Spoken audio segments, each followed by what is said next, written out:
আজরাইল কোনটা কইতা আজরাইল মসজিদের মুতল্লি বানাই যে জন আছে হে নমাজ পড়ুক না পড়ুক কি তারা আইসে গেছে না সত্যি থাকলে আমি বহুত মজলিসও অন্য প্রসঙ্গে কইছি আমারে যদি প্রশ্ন করা হয় যে তোমার উপরে খার বেশি হোক তা আমি নির্দ্বিধায় কইম আমার উপরে আমার মক্তবর হুজুর হক সবচেয়ে বেশি মক্তর হুজুরে তো আউযুবিল্লাহ বিসমিল্লাহ শিখাইছে মাতই না কলমা শিখাইছে যদিও আমরা তোর জন্মর পর থেকে এটা শুনিও নিয়ে বড় হয়েছি বক্তব্য ফেলা যেদিন গেছি আউযুবিল্লাহ বিসমিল্লাহ কইয়া শুরু করতে সময় একসাথে সূরা 8-10টা পড়িয়ে গিয়ে দম লইছি হুজুরে কইলা আর গুড়াগামী হুজুর মদ্দিস তান গেছে সর্বপ্রথম আমি বক্তব্য জিন্দর বড় ফেলা সবক তান গেছে বক্তব্য গুড়াগাম ফুলতরি মাঝত তাদের নিশ্চয় না আমরা মসজিদ নমাজ পড়াইতা রুটা পড়াইতা জোর জোরাইয়া পড়িছি পড়ার পরে কইলা ভাই ওই গেছে আজকুল সবক শেষ মাইরে গিয়া কইও চা দিতা ইলা তো হল নাই মাতুকা ইলা তো নাই তো মক্তবর হুজুরে তা শিখাইন এলে এই মক্তবর হুজুরের হক আমি আমার দৃষ্টিতে কইলাম আমার কাছে সবচেয়ে বেশি এরপরে যদি কোনতে কইম প্রাইমারির মাস্টার সব 3-4 কারণ তাই আত ধরি লেখা শিখাইছেন না জি আপনি এম এ পাস করুক তাই যেটা শিখাইছিল এর বালা পাস অন্য কিছু শিখতা ও তো অক্ষর গুণ জি এলে তার হক বেশি সে কারণে কই আর মক্তবর হুজুরকলরে মায়া করুন জানি জি মক্তবর হুজুরকল লইলা সব বাবা অকলর গার্জেন প্রত্যেক বাবার উপরে যে ও আজিবিটা আদায় করেন তা আমরা দেশে মায়া কিতা করেন দিবা 3,000-5,000 বেতন ওটা মায়া নি হ্যাঁ না এখন তো কিছু গুরুত্ব বুঝাইছে নি মক্তবর হুজুরগুলোরে মায়া করেন জানি মক্তবর হুজুরের চাকরি তোর 5 মিনিটও যাইত কিবারে জি মুতকল্লি সাহেব যে কইন শেষ শেষ এটা হইতো না নি আজরাইল কোনটা কইতা আজরাইল মসজিদের মুতল্লি বানাই যে জন আছে হে নমাজ পড়ুক না পড়ুক কি তারা আইসে গেছে না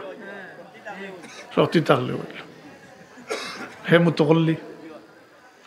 নমাজের সপ্তাহ তুই একদিন আয় না হে হইল মুতকল্লি আর না মানলে তারে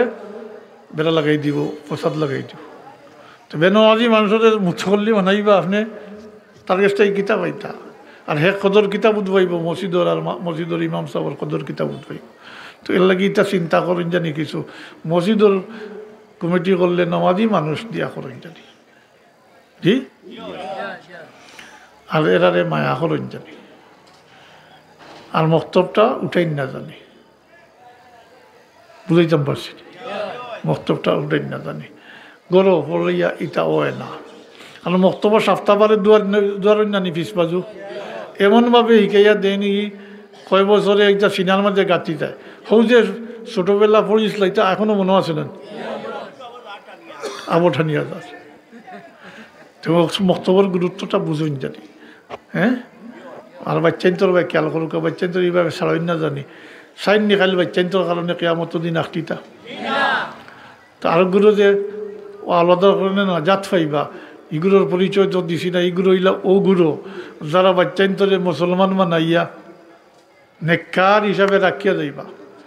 নিজে মারা যাইবা বাচ্চায় নেক আমল করিয়া মা বাবার রূপে বক্সিয়া দিব এতে মা বাবার গুণা কথা মাফ হইব এর কারণে আল্লাহ রবি ফরমাইন এগুলো মানুষ ঠিকই খবর যাইবা গুণা খাতা লইয়া এর মধ্যে থাকি কিছু সংখ্যক মানুষ খালি কিয়ামতের দিন নেককার সন্তানগুলোর ওসিলায় নাজাত পাইবা আওলাদে নেকা আমল করিয়া দিব ওই গুণা মাফ হইব একসময় গুণা শেষ হয়ে যাব হাসরের ময়দানে আল্লাহর সামনে গিয়া খাড়া হইবে এরা বেগুনা পাক সাফ হইয়া গিয়া খাড়া হইবে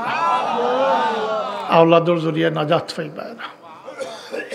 এখন কত হইল যে তাই নমাজ পড়েন না কোরআন শরীফ পড়া জানেন না দুরুদ পড়া জানেন না হ্যাঁ উবাইয়া শিশি করে ইটা বাচ্চান যদি 10, 20, 30 না 50 জন রাখিয়া দেন কিছু হইবানি হ্যাঁ একটু চিন্তা করেন জানি ও আমি মূল্যকাত আসলাম আমরা কিতাল লাগিয়ে আইছি এটাতে গিয়ে হরিয়া আমি আইছি যখন আর দাইয়ার না কিছু মিলাইন জানি বালিশর লগে যে আমরা কিতা করি আর আমরা দায়িত্ব কিতার আমরা কিতা করি আর বাচ্চাইন তোর ওসিলায় নাজাত হইবে একগুলো মানুষ আর একগুলো মানুষ এরা কিন্তু সংখ্যায় বেশ হইবা আওলাদর হলনে আঁকটিবা এখন দুইটা অবস্থা আপনারা সামনে আছে কোনটা আপনারা আঁকড়িয়া দৌড়বা আপনারা গেছে আশা রাখি কেউ তো এখানে চাইতে না যে খালি কেয়ামতের দিন কারণ বাচ্চাইন ফেলা বড় কঠিন ব্যাপার এই দায়িত্বটা বড় কঠিন বাচ্চাইন ফেলা বড় কঠিন ব্যাপার বাচ্চাইন তোর কারণে মানুষের দুনিয়ায় তো মুখ খালা হয় আর বাচ্চাইন তোর কারণে মানুষের দুনিয়ায় তো মুখ ফসা হয় উভয় দিক আছে ঠিক হলা খালি কেয়ামতের দিন এগুলো নাজাত পাইবার এগুলো আঁকটিবা তো এখান তো কেউ চাইতে নাই আঁকটিটা চাইলে তো এখন দায়িত্ব পালন করতে হইব এটারে বড় ইয়ার লেফারটা নাই এটার সময় আছে আল্লাহর বইবে ফরমান তোমরা সন্তান হলরে 7 বছর বয়স নমাজের হুকুম করো তো নমাজের হুকুম করতে হইলে আগে ইকাই তুই বলেন আগটাই ইকাইয়া গিয়া 7 বছর বয়সও আপনি তারে নমাজের নির্দেশ দিতা নমাজ পড়ো আর 10 বছর বয়সও নমাজ না পড়লে মাদিয়া পড়ো এটা ইনো একটা প্রশ্ন আছে আমরা জানি সবাই জানি কথা বালিগ হইলে তার উপরে ফরজ হইব 10 বছর বয়স হয়ে বালিগ হইছে না তখন খেনে তারে মারতা বলে 10 বছর বয়স হয়ে নমাজি বনি যেত তার অভ্যাস হয়ে যেত বালিগ হওয়ার পরে ছাড়ত না জানে না যদি বালিগ হইয়া হলে যাইব নি যাইত তো না এই মুহূর্তে যদি কোনো ছেলে মেয়ে বালিগ হইতে তার উপরে তো এশার নমাজ ফরজ এই মুহূর্তে কারণ এশার রক্ত রয়েছে না রয়েছে অতএব তার উপরে এশার নামাজ ফরজ সে জানে না যদি আদায় করবো নি এর লাগে 10 বছর বয়স মুরু আলাদা কুম আছে মুরু সিবিয়ানা কুম বিশ্বলাতে ইজা বালাগু সাবান অদ্রিবুহুম ইজা বালাগু আশারা অফারিকু বাইনাল মাদাজি আর বিছনাটা তার আলাদা করে দিলে এটা 10 বছর হয়েছে বুঝদার হয়েছে আলাদা করে দিলে এটা কত সুন্দর সুরত তো এটা সময় মতো না করলে বড় ইয়ারলে তো কথা মানতো না বড় ইয়ারলে পারবানি মারতে আপনি ফালাইয়া যাইব তাল্লায় আমরা হুশিয়া দেও কা শয়তানের দুকাতে গিয়ে আল্লাহ আমরা হেফাজত করো কা আমরা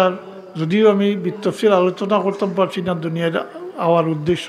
তারপরেও মক্তসর যেটা কিছু স্মরণ রয়েছেন কিছু স্মরণ থাকে যে ওটা একটু ফাজাইন জানি একটু পালিশর লোকে মাতইন জানি আর বাচ্চাইন তোরে বারবার হইয়ার এই কঠিন পরীক্ষা আওলাদর পরীক্ষা বড় কঠিন পরীক্ষা আমি স্মরণ করে দিই আপনারা আমার বাবার মফিল আইন তো শরিক হয়েছেন বহুত শরিক নেওয়ালা তান এমন কোনো দোয়া আসলো নিজে আওলাদর লাগি দোয়া করতা না তখন ছোটো থাকলে না বুঝলেও এখন বুঝি যে এইখান বড় কঠিন দায়িত্ব এটা হ্যাঁ ব্যবস্থাও নিতে হইব আল্লাহর সাহায্য চাইত তাই কইতা না নি খালি আমরা লাগে দোয়া করতে নি আপনারা লাগে দোয়া করতে না নি কইতা আমার রুহা পয়লা কইতা আমার রুহানি আওলাদ এরপরে কইতা জিসমানি আওলাদ আল্লাহর কাছে চাইতে হইব নিজে ব্যবস্থাও নিতে অতই না তাহলে তৌফিক দোকা শয়তানের দোকা তাকে